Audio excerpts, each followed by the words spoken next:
জয় যিশু। প্রথম পাঠ রাজাবলী দ্বিতীয় গ্রন্থ 11 অধ্যায় 1 থেকে 4 পদ, 9 থেকে 18 পদ এবং 20তম পদ। নীতিবোধহীন রানী আথালিয়ার মৃত্যু, যোয়াশের রাজপদে অভিষেক। রাজকুমার আহাজিয়ার মৃত্যুর সংবাদ শোনা মাত্রই রানী আথালিয়া রাজবংশের সবাইকে হত্যা করতে উদ্যোগী হলেন। কিন্তু রাজা জোরামের কন্যা অর্থাৎ আহাজিয়ার বোন যেহোশেবা তখন আহাজিয়ার পুত্র যোয়াশকে সঙ্গে নিয়ে যে সমস্ত রাজপুত্রদের হত্যা করা হচ্ছিল তাদের মধ্য থেকে তাকে গোপনে সরিয়ে নিয়ে গেলেন। তাকে ও তার ধাইমাকে তিনি রেখে এলেন বিছানা রাখার একটি ঘরে। তাকে ওইভাবে আথালিয়ার দৃষ্টির আড়ালে লুকিয়ে রাখা হলো, আর তাই তাকে হত্যা করা গেল না। 6 বছর ধরে যোয়াশ যেহোশেবার সঙ্গে ভগবানের মন্দিরে লুকিয়ে রইল। ততদিন আথালিয়াই দেশের ওপর রাজত্ব করলেন। সমস্ত বছরে যাজক যেহোয়াদা কারীয় সৈন্য দলের ও রাজদেহরক্ষী দলের সকল শতানিককে ডেকে পাঠালেন। তাদের তিনি নিজের কাছে ভগবানের মন্দিরেই আনালেন। তাদের সঙ্গে একটা চুক্তি করে সেখানে ভগবানের মন্দিরেই তিনি তাদের শপথ করিয়ে নিলেন এবং রাজার পুত্রকে তাদের সামনে এনে দেখালেন। যাজক যেহোয়াদা এই যা কিছু করার আদেশ দিয়েছিলেন, শতানিকেরা ঠিক তাই করলেন। সেই বিশ্রামবারের দিনে তাদের সৈন্যদের মধ্যে যাদের পাহারা থেকে ছুটি পাবার পালা ছিল এবং সেই একই দিনে যাদের পাহারা দিতে আসার পালা ছিল, তাদের সকলকেই সঙ্গে নিয়ে তারা প্রত্যেকে যেহোয়াদার কাছে গেলেন। রাজা দাউদের যে সমস্ত বল্লম আর ঢাল ভগবানের মন্দিরে রাখা ছিল, যাজক তখন সেগুলি শতানিকদের হাতে তুলে দিলেন। তখন রাজদেহরক্ষীরা যে যার অস্ত্র হাতে নিয়ে মন্দিরের দক্ষিণ পাশ থেকে উত্তর পাশ পর্যন্ত এমনভাবে সারি বেঁধে যজ্ঞবেদী ও মন্দিরের সামনে দাঁড়ালো যাতে তারা রাজাকে ঘিরে রাখতে পারেন। যেহোয়াদা এবার রাজার পুত্রকে সবার সামনে এনে তার মাথায় পরিয়ে দিলেন রাজমুকুট, হাতে তুলে দিলেন মহাসাক্ষ্য লিপিটির একটি প্রতিলিপি। তারপর তাকে রাজা বলে ঘোষণা করা হলো, তাকে রাজপদে অভিষিক্ত করা হলো। তখন সকলে হাততালি দিয়ে বলে উঠল, রাজা দীর্ঘজীবী হন।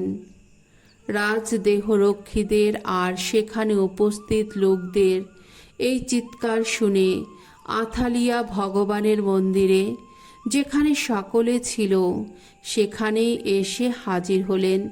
তিনি দেখতে পেলেন ওই তো সামনে সেই প্রথামতো মঞ্চের ওপর দাঁড়িয়ে আছেন রাজা, আর রাজার দুপাশে রয়েছেন প্রধানেরা আর তুরি বাদকদের দল। সমস্ত লোক তখন আনন্দে মেতে উঠেছে, তুরি বাজাচ্ছে। আক্রোশে আথালিয়া নিজের পোশাকটি একবার ছিঁড়ে দিলেন আর চিৎকার করে উঠলেন, এ তো রাজদ্রোহিতা, রাজদ্রোহিতা। সঙ্গে সঙ্গে যাজক যেহোয়াদা সৈন্য দলের ভারপ্রাপ্ত শতানিকদের আদেশ দিলেন, তোমরা ওকে সৈন্য সারির মাঝখান দিয়ে এক্ষুনি বাইরে নিয়ে যাও। কেউ যদি ওর অনুসরণ করে তাকে তলোয়ারের কোপে মেরে ফেলো। যাজক তো বলেই রেখেছিলেন, তাকে যেন ভগবানের মন্দিরের মধ্যে মেরে ফেলা না হয়। তারা তখন আথালিয়াকে বন্দি করে নিয়ে গেলেন। তিনি যখন ঘোড়ার প্রবেশপথ দিয়ে রাজপ্রাসাদে এসে পৌঁছলেন, তখন সেখানেই তাকে মেরে ফেলা হলো। এবার জেহোয়াদার উদ্যোগে ভগবানের সঙ্গে রাজা ও জাতির লোকদের একটি সন্ধি সম্পাদিত হলো। সবাই প্রতিজ্ঞা করল যে তারা ভগবানের আপন জনগণ হয়ে থাকবে। আর তেমনি জেহোয়াদার উদ্যোগে রাজা ও জাতির লোকদের মধ্যে তখন একটি চুক্তি হলো। তারপর লোকেরা সবাই মিলে বায়াল মন্দিরে গিয়ে মন্দিরটা ভেঙে ফেলল। যত পূজা বেদী, যত মূর্তি, সবই তারা একেবারে চুরমার করে দিল। আর বায়ালের পুরোহিত মাত্তানকে ওই পূজা বেদীগুলোর সামনেই তারা মেরে ফেলল। তারপর যাজক জেহোয়াদা ভগবানের মন্দির রক্ষার বিশেষ ভার কয়েকজনের হাতে দিলেন। দেশে সবার মনে সেদিন কি আনন্দ! শহর জুড়ে তখন শান্তি। প্রভুর বাণী। ঈশ্বরকে ধন্যবাদ। শাম সঙ্গীত 132, 11 থেকে 14 পদ, 17 থেকে 18 পদ। ধুয়ো। ভগবানের একান্ত অভিলাষ, সিয়নেই তিনি থাকবেন চিরদিন। ভগবান নিজে শপথ করেই দাউদকে বলেছেন, আর সে অমোঘ শপথ ভাঙবেন না। তিনি বলেছেন, তিনি তোমার সিংহাসনে তোমার নিজেরই এক পুত্রকে করব অধিষ্ঠিত।